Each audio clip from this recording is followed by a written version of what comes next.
If you're a frequent P&W Haunts and Homicides listener, you probably already know we're Birdie ambassadors.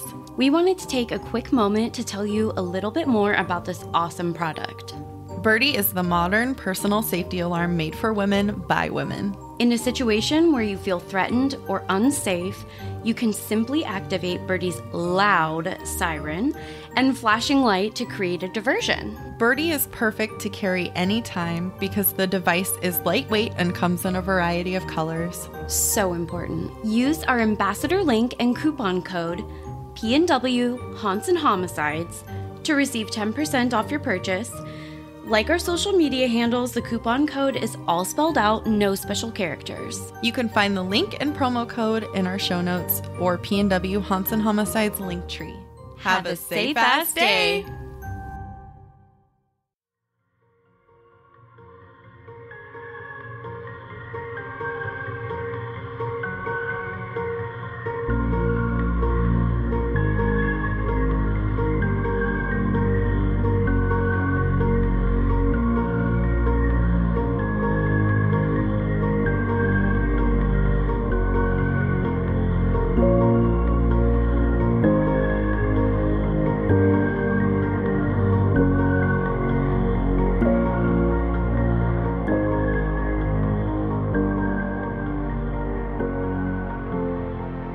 Hi, Cassie. Hi, Caitlin. This is P&W Haunts and Homicides. Hi, creepy people. Hello. Hello. How's it going out there in the creepy world? They're like, how do you know the world is creepy? Oh, we've been there. I live in it. Yeah. Unfortunately. Yeah. But we have an announcement. Oh, yeah. Okay, you guys. We're so excited because this is our first giveaway. Yeah, we're announcing the winner. Woo, woo, woo, woo, woo. Okay, so I will do the honors. I'm going to pull up a couple of names here. What do you mean a couple of names? I know. Well, what? we have some surprises. Uh-oh. Yeah, surprises. We have 2 announcements in one. Yeah. It's your lucky day. It's extra bonus stuff. All right. So, should I announce the first or the second? There's a second place? Yeah. Oh, y'all. Yeah. Just a little something. We decided we love you so much Yes. that we picked a second place winner for some additional little prizes. Yeah. They'll just be a surprise when they come to you. Okay. All Second right. place winner. Drum roll. Second place winner is... Oh, I like that. Nice sound effects. That wasn't too bad. Who needs a soundboard? Right? Am I right? Kaylee. Yay. Come on down. Congratulations, Kaylee, for winning second place. Yeah. I'll have to add like party sounds and clapping in there. Yeah, I love that. Yeah, I got those fun new like sound effect things. So Yeah. Some sound effects. yeah, that'll be fun. Congratulations. Thank you so much. Thank you, thank you, thank you. But if you could do us a super duper solid and send us your address if we've announced your name. Kaylee. Again, Kaylee. Kaylee. Calling Kaylee. Kaylee. You have won. Second place. All right. And now for the goodie prize pack. First place. The shit ton of prizes that we put together. It was soap, a candle, right? Mm-hmm. A birdie. Yes. A birdie alarm. Yeah. So you can stay safe. Oh my God. What cartoon are you right now? I don't even know. I'm channeling Jess from New Girl. Oh, you. It's a problem. What are you going to do? All right. So, yeah, we've got our little crystal prize pack. So we got a couple of different stones in there. They're kind of the rough crystals. Yeah. I love those. Those were so good. The little selenite wand. We have the party popper that's not It is alcohol. not alcohol. I repeat, it is not alcohol. We had some issues with the Facebook ad policy people. It went up the chain to management and everything. Yeah. It was a whole thing. It was a real hullabaloo. Anyways, The only thing we want to make a bigger deal about than the Facebook police is Kara with a C. Yay! Congratulations, Kara. So you guys, again, if you could do us a super duper solid and shoot us your address. So if you entered our giveaway and your name is Kara with a C, if you have any doubt at all as to whether or not you are the winner, go ahead and message on our Facebook page or our Instagram page. If you did not enter, do not message us your address. Yes. So congrats on your fantastic prize packs. If you did enter the giveaway and we did not announce your name, I would really love it if you would still do us a solid and send us your address, because we would like to send you just a little something to say thank you. We really appreciate your guys' support. And while we couldn't send out a full-on prize pack to all of you, we'd like to send you some P&W stickers. Yep. Just to say thank you, because we appreciate every single one of you who's left us a review, who's liked anything, who's commented on anything, who's shared us. You know, thank you so much. And this won't be our last giveaway. So that's true. Yeah, we've alluded to this many times. Our first giveaway. If you're crying your eyes out right now because you didn't win all the cool stuff, you still have another chance in the future. Yes. I already have been lining up some prizes. Some of these Cassie doesn't even know about yet. So we should probably. So stay tuned for that. And thank you guys so much. Thank you. Also, just because this is over doesn't mean that people shouldn't keep reviewing us. So. Yes, please continue to rate and review us, preferably 5 stars. Please and thank you. Okay, thanks, creepy people. Bye. Bye. I mean, not really. We're still here. We're still talking about other stuff today. We're not leaving. Unfortunately. I think this case will definitely make you feel better. I feel like you're lying. I can see it in your eye. Yeah. No, it's not going to make you feel better at all, probably. Great. Well, you know, it's kind of expected when you come here.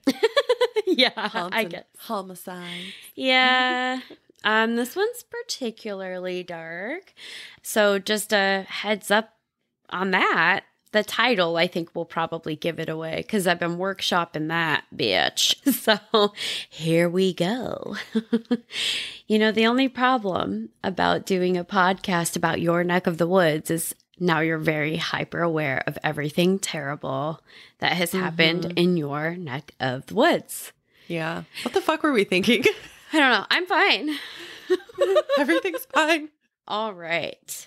On the 9th of June in 1911, a neighborhood dog begins barking in a highly agitated and alarmed manner at about 12:45 a.m., and this continues for several minutes. Oh, poor puppers. I know.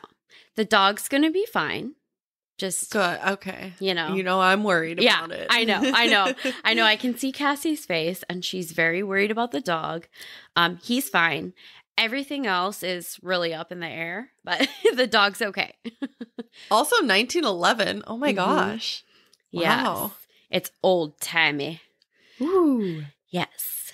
A terrible crime occurred at approximately 12:52 a.m. An alarm clock had been overturned during the incident, and it stopped at that precise time. So that's where we kind of get that guesstimation from. Well, I mean, unless they forgot to change it for daylight savings time. Yeah, it wasn't that time of year. It was in the summer, so. I mean, people let that shit go all year. That's true. An entire family was annihilated while they slept. And brutally so, as the word annihilated probably implies for most of us. Oh, God. Yes. They were attacked by someone particularly devious, wielding an axe. Oh. It was clear that they had been caught off guard the whole family having been asleep because it's almost 1 a.m. Oh my God. That is like the worst thing I can imagine. Like when I'm sleeping, it always pops into my mind. Like, yeah. Yeah. There's a lot of things about this case that are going to be like, oh, that's my worst nightmare until I get to the next part. And then that's your worst nightmare. So, man, actually, the other day, did I talk about how my TV turned on by itself yet on the podcast? No, I didn't tell you this. Okay. It was just a couple of nights ago, obviously, so I haven't talked about it yet. I was asleep. It was like 5 a.m., 5:30, and I heard the TV come on. What? And it was just talking. It was like the news or something. So I was like, there's people talking in the house downstairs. Like, what the fuck is going on? So like I wake up my boyfriend and I'm like, something's happening. And then I realize like it's the TV. I'm like, the TV's on downstairs. And my first thought was someone broke in and turned on the TV to lure us downstairs to murder us. Yeah. I mean, yeah. That's where my brain goes. Oh. So, ooh, yeah, it was really weird. Oh my god. I don't know why that happened. It was probably the Ouija board demon, but seriously. Oh my god. We're not giving it any power, so it's like it's pretty useless around here, I feel like. Well, that's something. Anyway. Oh my gosh.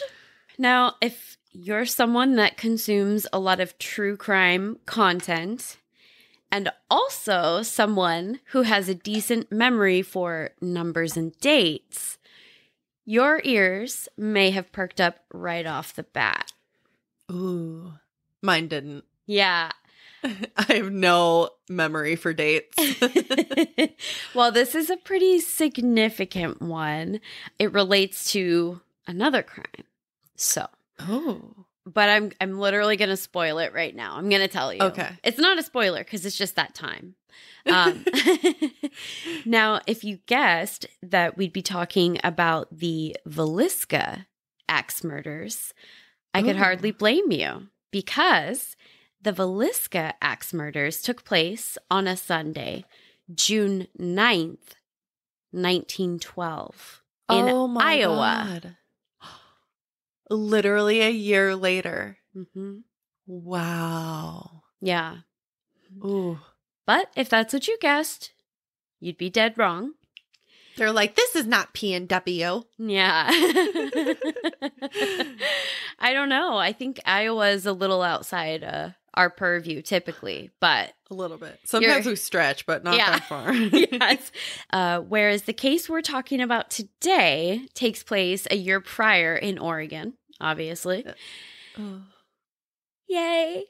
Yay. So, no one could really blame you, though, for getting your wires crossed there, as far as I'm concerned, because some of those, like, Villisca is one that a ton of people have talked about, or if you've read about it, that date could kind of wiggle its way into your brain. Yuck. Yeah. Yeah. Oh. But clearly, if that did spark anything in your brain, you've been eating your damn Wheaties or taking brain vitamins, okay? Don't let anybody tell you different. I'm impressed. Yeah, we're so impressed with you. Yeah. But I'm just going to get this out of the way because by now we all know my episodes are true crime. Mm-hmm. But this is an especially gruesome case. Just because of the violent nature, if you kill somebody with an axe. And unfortunately, we are also going to briefly touch on the topic of sexual assault in the case of both an adult and a child. Oh, okay. Yeah. One of those episodes. Sorry. Yeah. Cassie's like, great. I'm ready. Okay. You guys can't see my face right now, but it's a disgusted look on my face. She doesn't look happy about it. I'm not going to lie. All right. So drink them or smoke them if you got them, whatever your particular poison is. The victims were members of a family relatively new to town. They had moved into their new home in the rural community of, stop me if you've heard of this one, Cassie, Ardenwald. I have literally never heard of that. Yeah. It's just... I haven't. I know. Yeah, I hadn't either. Okay. I was like, I don't know if you think I'm being sarcastic, but I haven't. No, I didn't think you would have. Okay. I'm pretty sure they've changed the name. Oh, interesting. I wonder why. Yeah, I don't know. I'm not sure what the reason was for changing the name, but I know well enough the area where this took place to know that it is not really referred to as Ardenwald. Oh. It sounds like something from Narnia. It does. Yeah. Yeah. So, they had moved into their new home in the rural community of Ardenwald, just south of Portland, in May. So, they've been there for less than a month. Hell of a welcome wagon, huh? Oh. William Hill was the head of the household and had built their new home himself, which I feel like that was a pretty typical manly activity or obligation back then, but I'm still impressed. Get it. I can't imagine the work. I can't even paint my walls. It's too much work. So. Yeah. No. Who has the time? To build an entire house? Wow. Yeah. Well, and some sources say that they actually bought the property with a small house on it. Either way, the more important fact to note is that their home was just about a half mile up a hill from a streetcar stop. Aw. Yeah. Which cute. Yeah, I think super cute, which obviously was important so that William could get into town for work. So he worked in Portland. Oh, wow. Yeah. William was a 34-year-old husband and stepfather that worked as a pipe fitter for the Portland Natural Gas Company, which is in Portland. Yeah. His family was originally from Minnesota. Which is a really abysmal Minnesotan accent, but I thought it was great. Yeah. My family left Minnesota a long time ago, so we don't have that on lock.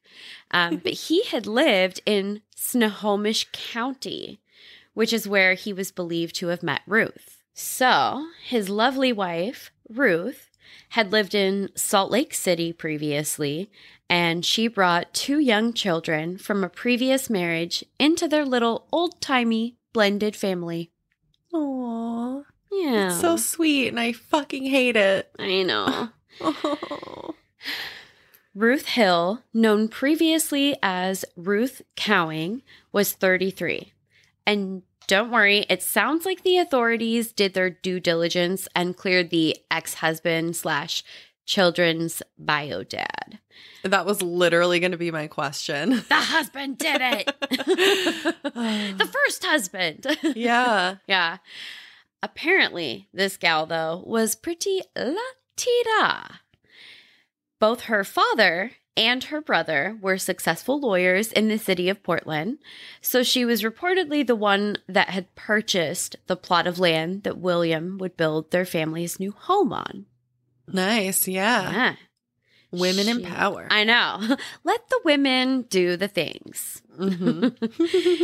Teamwork makes the dream work, babes. Now, there are various ages given for the children, but I'm going with the ages from the source that I feel is likely the most reputable and accurate. People can post to blogs and Wikipedia without doing their due diligence, but the book I used in my research on this first part said that Philip was 8 and Dorothy was 5. Also, assuming their dates of birth are accurate, these are the ages that basic mathematics dictates. So there's that. Right. Grab a calendar. I mean, I don't see why you'd need it, but maybe a calculator. It's not that hard. Yeah. And all of my reading and research indicates that William really treated them like his own children and was a very kind husband. Oh, that's so great. I know. Kind of. Yeah. I hate that you tell us about the victims. I really hate it. I wish we could just talk about the killers.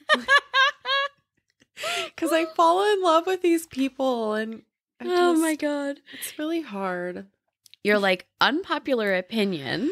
I know. Oh my gosh. That's so funny. Well, Maybe this will make you feel better. Okay. Okay. My next line was, which, not to shit on William or steal his thunder or anything, because I think at this point in history, no one would have batted an eyelash at a guy being an awful dick to his stepchildren or even a terrible abusive husband. But like, and hear me out, okay? At the same time, can we all just agree that still we're probably giving a lot of men far too many participation trophies? Mm-hmm. Yeah. Like, as if being a good partner or parent isn't just kind of baseline stuff. But right. They should be doing that anyway. So. Yeah. But I digress.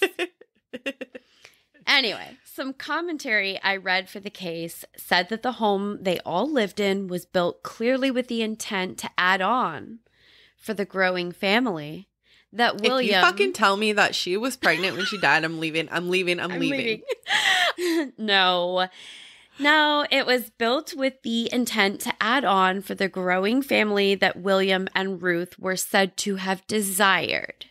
Oh. So he's trying to put a bun in that oven, if you catch my drift. Yeah.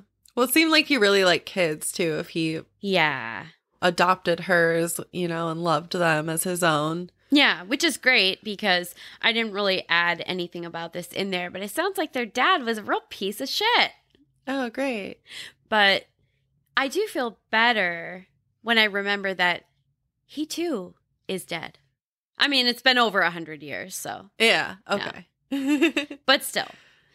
It's said that in the short time that the Hill family had lived in Ardenwald, that William chatted with his new neighbor and friend, C.W. Matthews, which I literally just think of like the CW, like the TV network. Yeah. But Vampire Diaries. Yeah, exactly. So C.W. Matthews was his, new neighbor and friend that lived at a nearby family farm. He chatted with him every morning as he made his way to catch the streetcar into nearby Portland to work. He worked at the Portland Natural Gas Company, which I know we said, but apparently that was a pretty sweet gig back then.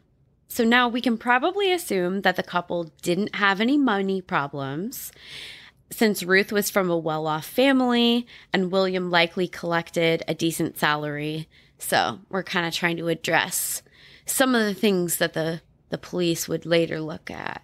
Were there money problems? Was there an affair? Right.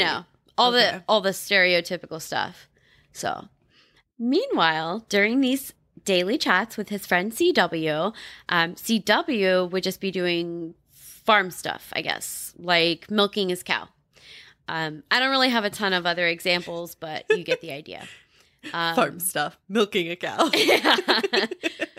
Well, that's really the only thing that I care about. Like the cows, that's kind of where it's at for me on the farm. Yeah. I'm after those. Slopping the pigs. Yeah. I mean, I guess, but I'm all about that red meat and that dairy. The dairy, milk. So he's milking his cow, which, side note, okay, so wholesome, so pure, just like a glass of whole milk. Unpopular opinion, I know. I love that shit. It's delicious. That's disgusting. No. I love it. If someone offers me skim, I feel like I might as well be drinking water. And that also, that relationship is doomed. Okay? Now, you don't have to worry about me offering you milk. Yeah, it's not going to happen. I know. I know. Well, almond milk. Here's the thing. If I'm going to have milk, I'm going to I like whole milk. Because I will just drink a whole glass of milk. Okay. But as you know, and I think probably literally everyone in the P&W knows now because I think I've talked about it before, but dairy doesn't love me back. It makes me kind of nauseous. Oh, no. So, but you can always count on me for hot takes on random minutia of a case, and you're welcome. We went off on milk for a while. Yeah, we did. Yeah. Good luck with editing that. That sounds like fun.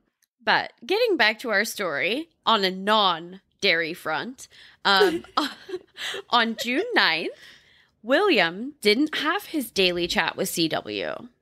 Oh. Finally, CW got to scratching his head, probably chewing on hay or something, and wondering if everything was all right. Because they hadn't seen or heard from anyone in the Hill family that day at all, actually. Oh. Which is pretty weird if you think about it.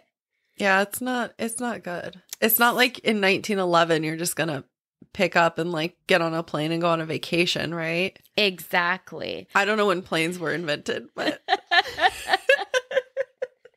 well, so here was my thought, okay? I think it actually is pretty weird.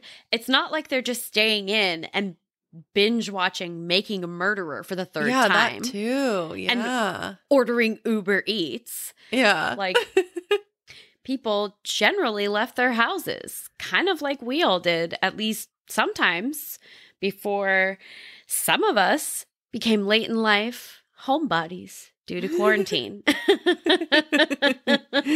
The year that shall not be named. Seriously.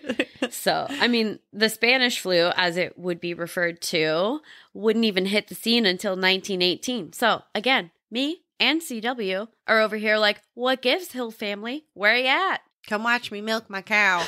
Yeah.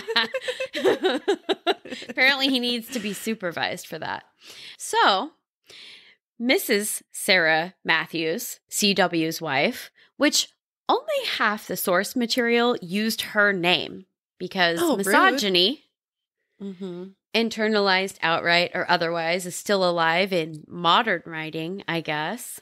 But I digress for like the 11th time, but that's fine. Which I may say several more times today. But anyway, she was the kindly or nosy neighbor, depending on interpretation.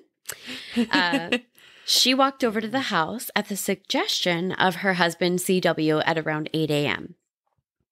Oh, now, honey, yeah, they're not coming out. Why don't you go check it out? Yeah. What the fuck? If it makes you feel any better, I'm pretty sure he's going to live to regret that. Oh, yeah. So when she does, the place is sealed up tight, and the windows are even covered with odd makeshift fabric coverings. Oh, that's not good. Which was odd, but not weird enough that she backed away slowly. I would. No. Right? I don't know. Like, if I see anything weird, I'm just like, okay, bye. Yeah. But they didn't have true crime podcasts and documentaries and all this shit back then, so. Sure didn't. We've got another promo roll that we are really excited to share today. Are you the type of person who loves learning about everything macabre? Like how many people die in amusement parks every year? Or if you have what it takes to survive a night in an extreme haunted house? Or what exactly is the dark web? Join us as we talk about all these things and more on our podcast, Booze and Beaches and Booze. Check us out on Apple Podcasts, Spotify, or wherever you enjoy your favorite podcasts. We release new episodes every Wednesday. That's Booze, B-O-O-S, and Beaches, B-E-E-T-C-H-E-S, and Booze, B-O-O-Z-E. Bye, Beaches! You guys, we're back! But there's no answer at their locked door, and she can't hear the family bustling about inside, which is definitely weird because have you ever heard of a family with a 5-year-old and an 8-year-old ever being that quiet? No. Too slow. I'll answer for you. No, you have not. And that's because it has literally never happened. Seriously. No. So if knocking didn't work, what's an increasingly concerned, kindly / possibly nosy neighbor to do? That's break right. Oh, well, no, that's not right. That's right. No, that's not right. No, that's not right. No. Make better guesses so I can tell you you're right. Just kidding. That was my first guess. Oh, I know where they keep the key, under the frog in the backyard. No. She peered in a window like she's Kristen Bell or something. This is one of many cases I've looked at recently that illustrates why you shouldn't look in people's windows. Don't be a peeping Tom or a peeping, what's a girl T name? Tina? Tina. I like Tina better. Don't be a peeping Tina. Yeah. Oh, Tina. Oh my God. Okay, so especially if the windows are haphazardly covered out of nowhere and you're just trying to get a look in a small gap or something, like, don't do that. Ugh. Be the neighbor that has a tip that pays off for the authorities, okay? Yeah. But don't investigate. Just get on the phone. Pronto. If I'm concerned, I'm calling a qualified professional of some sort to perform a wellness check or for emergency response. Because look, some things you can't unsee. Trust me when I say this woman is going to be wishing upon a star to unsee some things. Oh. The first thing Mrs. Matthews sees is little Dorothy's bloody body strewn on the floor of the farmhouse. So, big yikes. Oh. That's the one she saw? Yeah. The baby. Oh, that's so awful. Yeah. And you already kind of touched on this, but in 1911, no one is watching true crime documentaries yet, I guess, or something. So this woman has almost assuredly never seen anything so horrific. Yeah. She is going to need some serious therapy, which unfortunately is just not going to be a thing for several decades. Yeah. Naturally, she comes away from that scene petrified, panicking, and screaming, as one does. Yeah. A fair it's a pretty response. Logical response. Yeah. Now, I don't know if he showed up to check on all of the commotion because he could literally hear it from a mile away, or if someone actually summoned the Clackamas County Sheriff. But either way, he shows up.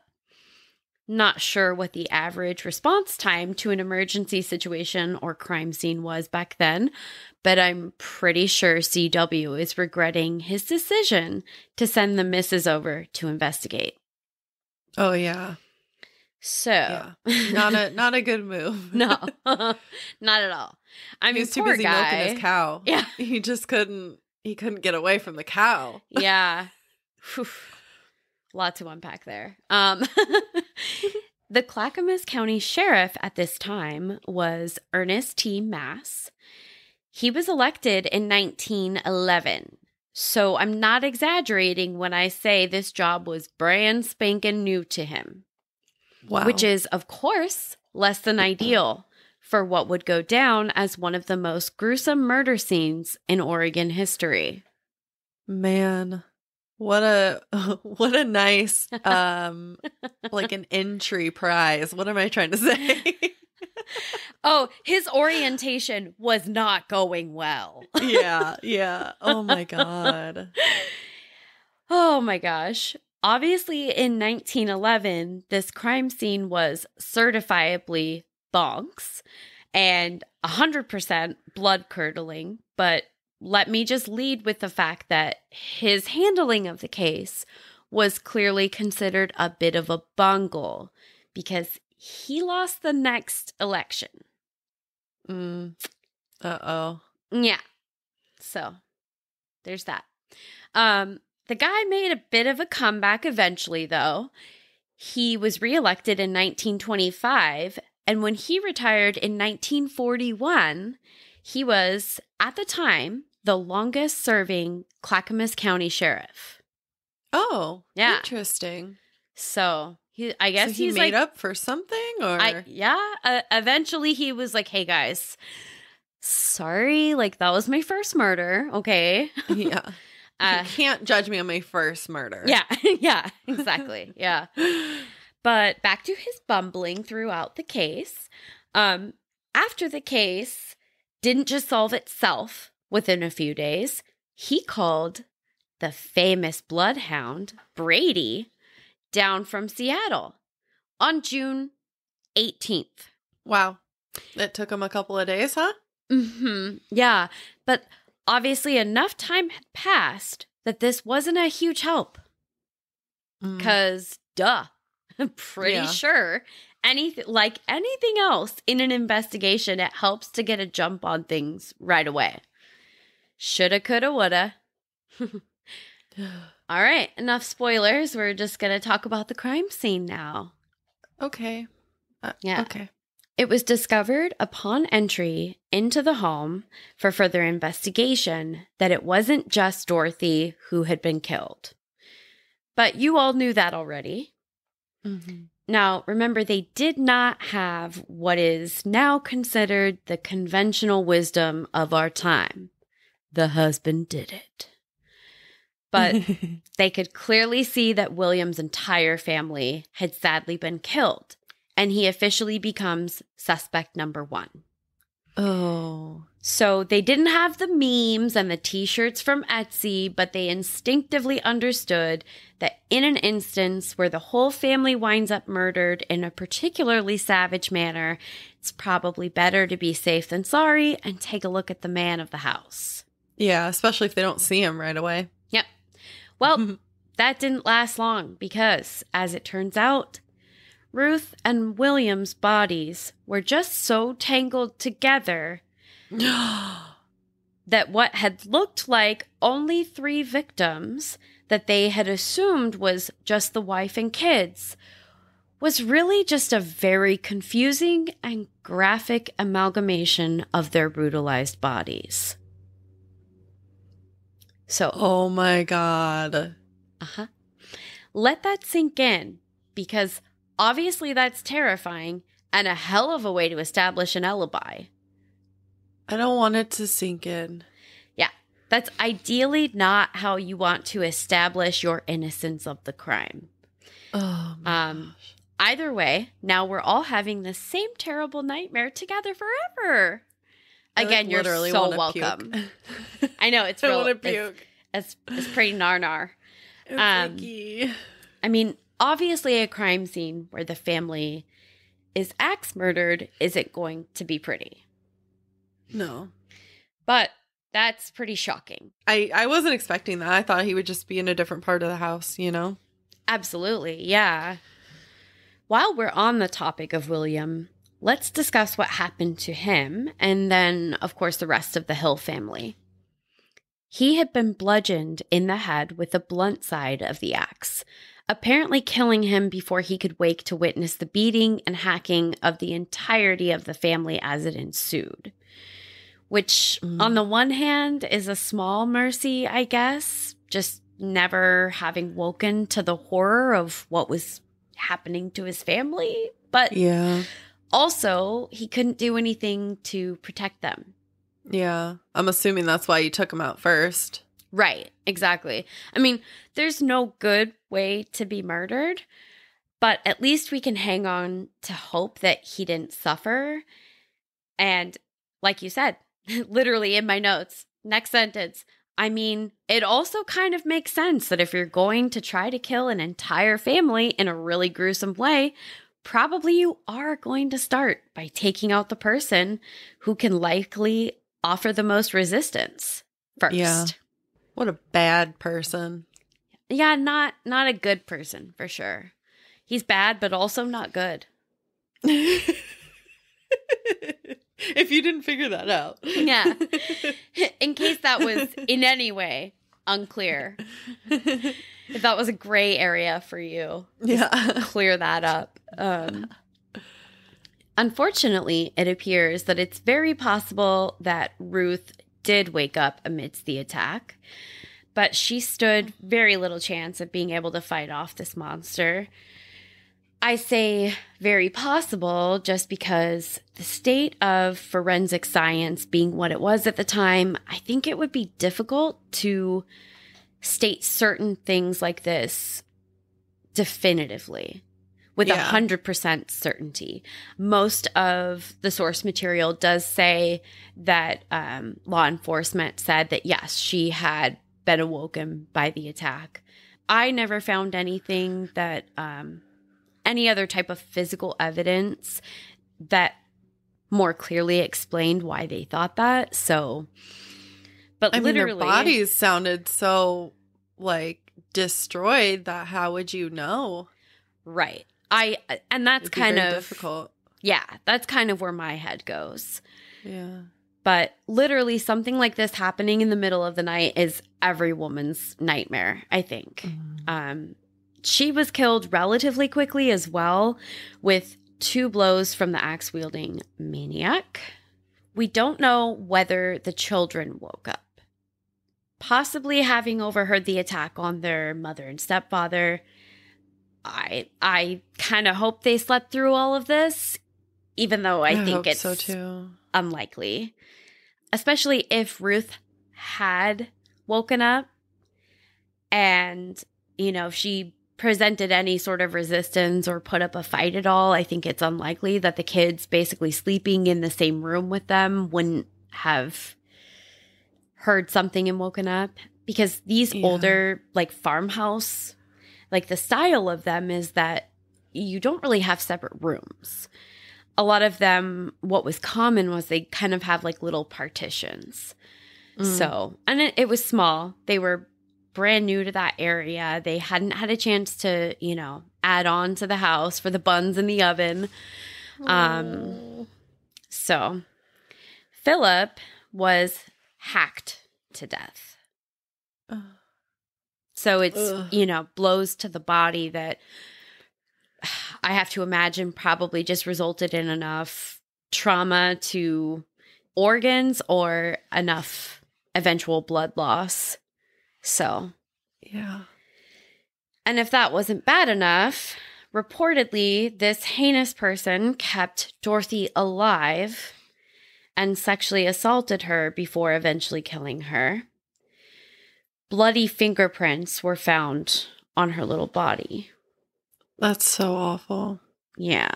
Police believed that Ruth was also sexually assaulted, but post-mortem. Oh. Gross. So this guy is just a real fucking piece of shit. Yeah. Yeah. Gross. So gross. Literally, that's always just the grossest thing. But I don't know. There's just so much gross. There's grossness to be had all over the place in this case. So yeah, that just gets me. The post-mortem assaults just really... Okay. We're going to move right past that. Thank you. Let's go. Yeah. This is kind of a hard left, actually. Reward money was raised for information leading to the apprehension of the criminal, as was apparently the custom of the day, which is kind of weird. I was picturing a very strange juxtaposition of this horrific crime. And then remember when we used to do those fundraisers in elementary school where you sell wrapping paper and flavored popcorn and shit. And I'm so you guys do a fundraiser for that? Okay. So we'll talk about that more. That's going to be kind of more so in part 2, because there's a little bit to unpack there.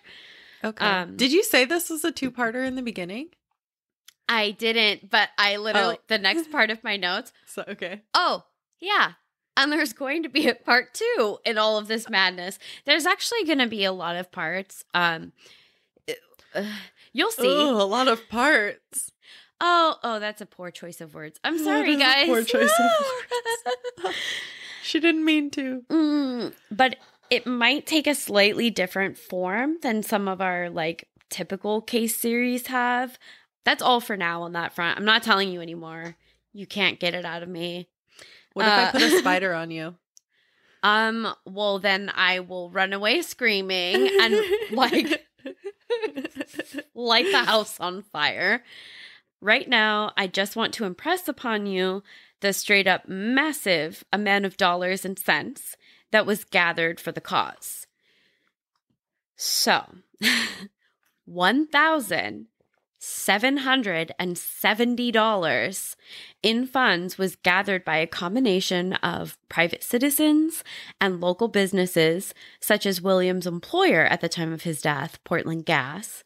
Of these funds, $500 was to be paid for information leading to the arrest of the murderer, while the remaining $1,270 was to be paid to the person or persons that made the actual arrest of said perpetrator. Oh. Is that not weird? Okay. So they're going to give the cop who arrests the person? Well, or unless it's a citizen's arrest? Yeah. So what's weird about this, and we'll talk about it more, like I said, but what's interesting about this is that, like, in some of these smaller, like, outskirt towns, they didn't really have much of a police force. And, like, Clackamas County is still a huge county here in Oregon. But I can only imagine back then, you know, you've got, like, a way smaller police force. You've got still a huge geographic area that you're covering. And to be honest, you've got really woefully unequipped people doing the work.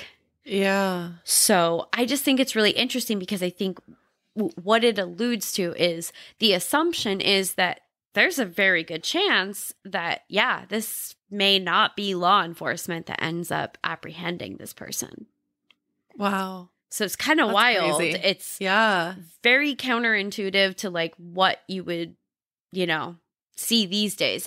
We don't have like a dual reward system where, you know, you get a reward for tip and then a reward for arrest. It's just no way. The whole framework. That's way too dangerous too. Like, yes.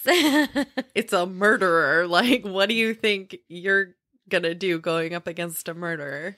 I don't know. As a citizen. As a citizen, he, you know, has the axe. Maybe you've got a chainsaw. I don't know. Maybe. Like, is that legal though? I don't think that's something we have to worry about because I don't think they had chainsaws back then. Oh, really? I don't know when things were invented. You know, honestly, I don't either. All right. So, things were a little different back then. We'll get to it. Another $1,000 was eventually proffered by the current governor at the time. So it must have been an election year for him or something. Mm-hmm. Oh, and guys, in case you're tempted to believe that the sizable reward for the time brought forth useful information and an eventual resolution in the case, this is actually still an unsolved case over 100 years later. No way. Yeah. After all that. Mm-hmm. Wow. All of that money raised. But now you see why, you know, Sheriff Ernest didn't get reelected right after his first term. You're like, that makes a lot more sense. Yikes. Yeah. Bad news on that front. So see you next Tuesday, I guess. Bye. I'm sorry, guys. This case just really snowballed and we're literally so far from finished. I'm totally kidding, though, you guys. We do have a ways to go, but I'm not going to make you wait a week. They're like, I literally don't know, like, if she's telling me the truth in this moment. She's like, ha, bye. Just kidding. I'm back, but not for long. What? I don't trust her anymore. You shouldn't. Yeah, no, we're gonna come back to you guys a little bit later this week. And, you know, we wanted to cover the crime scene and a little bit of background about this because there's so much that's just structurally, in a very systemic way, very different in terms of like how an investigation happened. And just there's so much history, obviously. And guys, there's so many suspects and persons of interest and bonkers, bananas, bozos who absolutely confess to this. And we're going to get into that a little bit more later this week. Oh my God. Yeah. There's so many. Ooh. I literally still don't even cover all of them. Oh my God. Cassie's like, what did I sign up for? That's crazy. Yeah. I mean, it sort of makes sense if your investigation isn't going well and it's not pointing you in a specific direction that you might have, oh, maybe this person did it, maybe this person, maybe that person, that person, that person. Guys, I looked at like all this stuff and I'm pretty sure I solved it. I solved it. I do think that there are some very good, I mean, I think there's certainly a couple of like reasonable like possibilities. But I'm also going to be talking to you guys a little bit about a book where the authors claim that they have solved it and they have a vast conspiracy theory that involves a ton of other crimes. And I have a lot of feelings. Oh, I can't wait to hear your feelings. And you know how I feel about things giving me feelings. All right. So I have cut the cards already, but I will go ahead and shuffle them up. Shuffle, so we get that nice shuffling sound. Oh, God. There's nothing nice about the sound when I do it. I just dropped the cards. Oh, Caitlin. Okay. Let's see. So this is a card that we've gotten before. Why does this always happen? The Hermit. Oh, yeah, we have gotten that one. Interesting. The first thing I think of with a hermit is how they were locked up in their house with all the shit on the windows covering it. Yeah, Huh. Okay, we're going to see. Okay. Hermit in the upright position, right? Yeah. Which I think we may have gotten it in the reverse before, but don't quote me on that. Okay. So our keywords are guidance, solitude, inner wisdom, self-evaluation. Okay. The hermit is often depicted as a bearded old man holding a lantern aloft. Okay. A seeker after truth, he lights the way ahead for those who follow. He may look like a monk dressed in a plain, long robe. An archetypal elder character, or figure, it says, the sage of myth and legend, he radiates wisdom and functions as a teacher and guide. Sometimes he's shown looking away to what only he can see, your future. Ugh. Interesting. When the hermit appears in a reading, it can mean a guide figure is at hand, offering help. The card advises you to meet this guide or begin your own search for truth. Sometimes the guide figure is a person, such as a counselor, therapist, or clergy member. But usually it refers to inner guidance or getting in touch with a spirit guide. The hermit can recommend withdrawing from the busyness and distractions of the outer world to do some soul searching. Okay, we've got a little special extra in here too for this card in the book.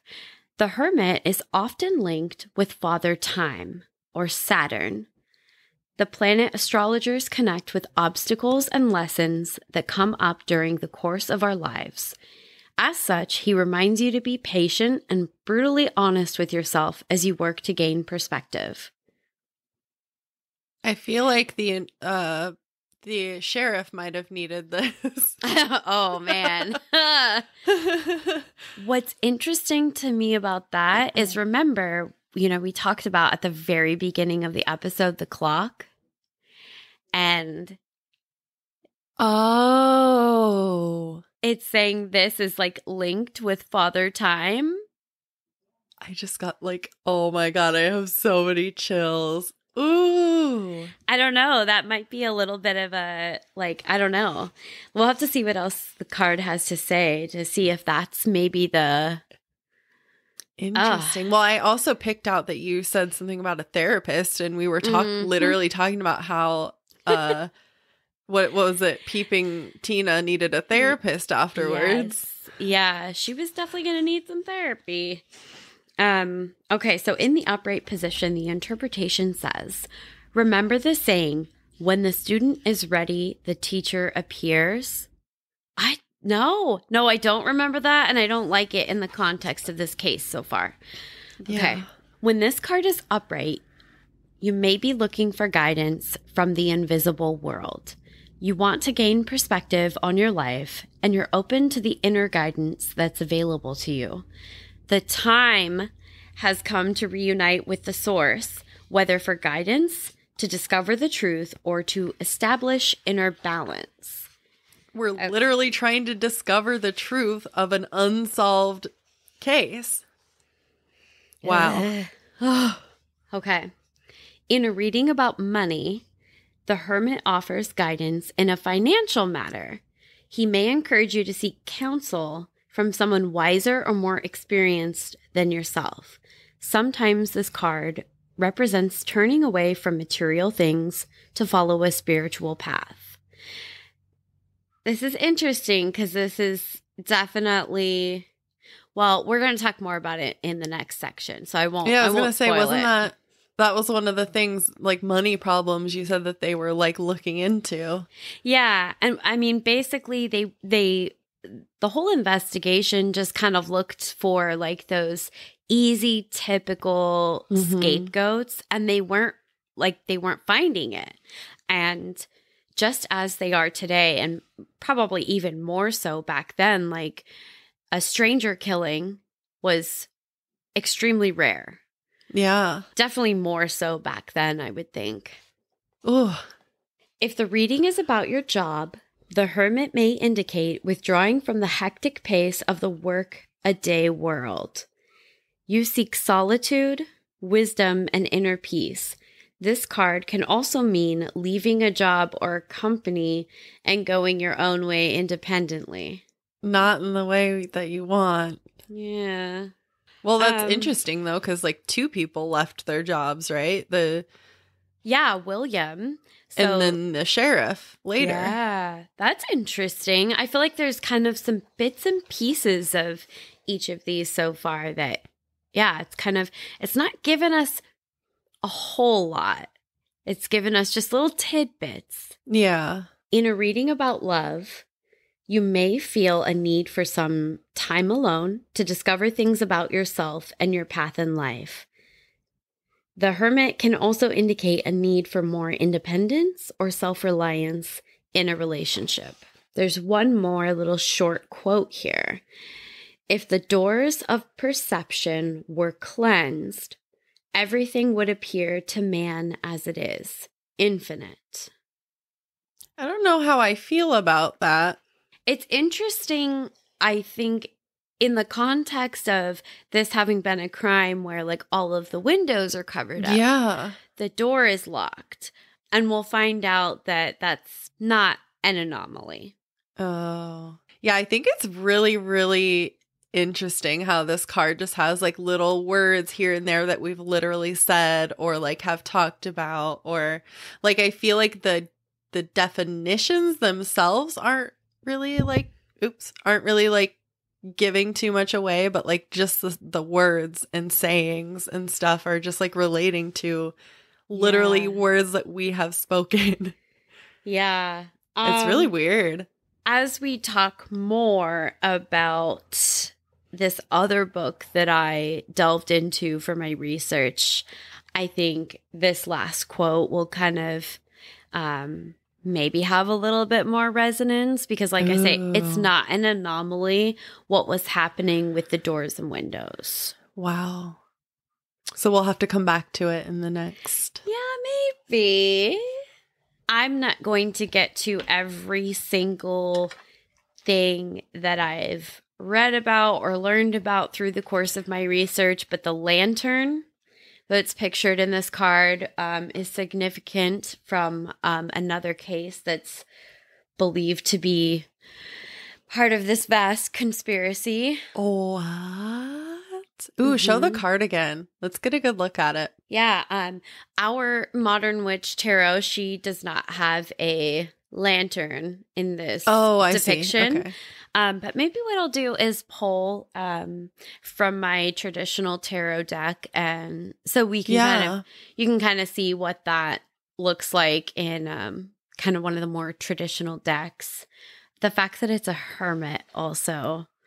Once we know a little bit more about what the suspected nature of this killer is, I think that the card seems like it could be kind of representative just based on that like archetype of hermit. That's creepy. Yeah. Wow. The tarot cards at the end have been going really well. Yeah, I agree. I'm always a little bit resistant to change, but I felt like it kind of made sense to start putting the cards at the end, and I think I'm like pretty glad that we did. Yeah. Yeah. I think so too. Hopefully everybody's getting super excited about the readings coming through like in a real way. It's a little more impactful once you hear like things that we've said and then you're reading the card, and hopefully it's clicking for everyone else too as you're reading it. Oh, it's so fun. All right. Well, have a creepy ass day. See you next Tuesday. I'll be milking my cow in the meantime. Oh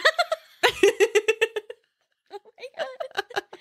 Not me. I will be watching The Vampire Diaries on the CW. Oh, wow. The Patreon really is getting a special treat here this week. You're welcome. You're welcome. Oh, my goodness. So for all of you that are listening, if you have any true crime or paranormal stories that you want us to share, maybe with the whole Pacific Northwest. Yes, we would love to read them on the pod. Yes, we will read them out loud.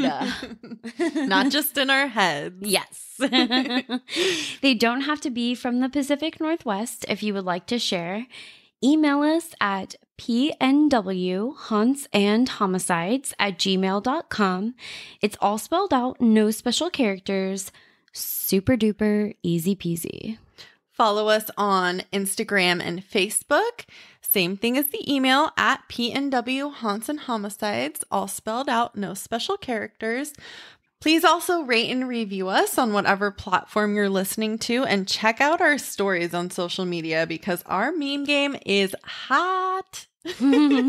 Agreed. And if you agree, like Caitlin, you can also find us on Patreon and support the show. Bitchin'.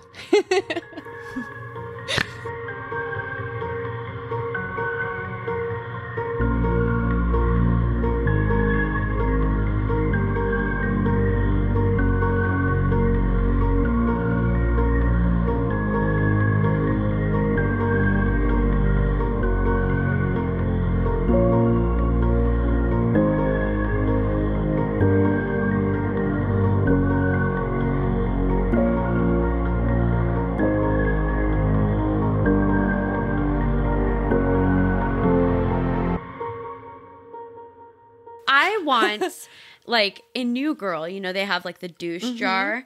I want a feelings jar so that when people make me feel feelings, they have to put money in the jar, which if you think about it is a really great way to fund your therapy.